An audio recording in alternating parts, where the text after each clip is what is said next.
సాధారణంగా జైళ్ళల్లో ములాఖత్ అంటే వెళ్ళి కలవటం, ఒక అరగంట మాట్లాడేందుకు ఆ నిందితుడికి అదే సందర్భంలో వాళ్ళ బంధువుల తను కలిసే వాళ్ళకి అనుమతి ఉంటుంది.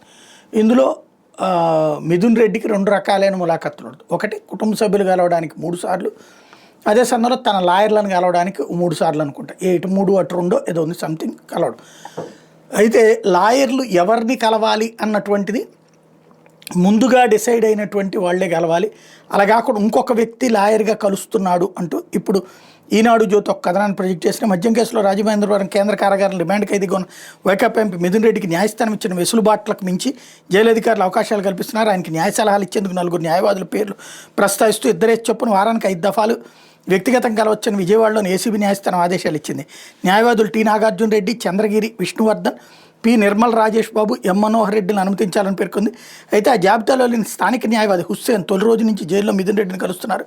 కుటుంబ సభ్యులు ములాఖత్తుకు వెళ్ళినప్పుడు ఆ ప్రాంగణంలోకి వెళ్తున్నారు. హుస్సేన్ తన ప్యానల్ సభ్యుడని మిథున్ రెడ్డిని కలిసేందుకు అతన్ని అనుమతించాలని న్యాయవాది నాగార్జున రెడ్డి ఈ నెల 22న ఆథరైజేషన్ ఇచ్చినట్టు జైలు పర్యవేక్షణ అధికారి రాహుల్ తెలిపారు. ఇదే విషయాన్ని న్యాయస్థానం దృష్టికి తీసుకెళ్తే సీనియర్ న్యాయవాది ఆథరైజేషన్ ఇస్తే అనుమతించాలని కోర్టు చెప్పిందన్నారు. కానీ ఈ కేసులో స్పష్టంగా 4 పేర్లు మాత్రం కోర్టు ప్రస్తావించింది.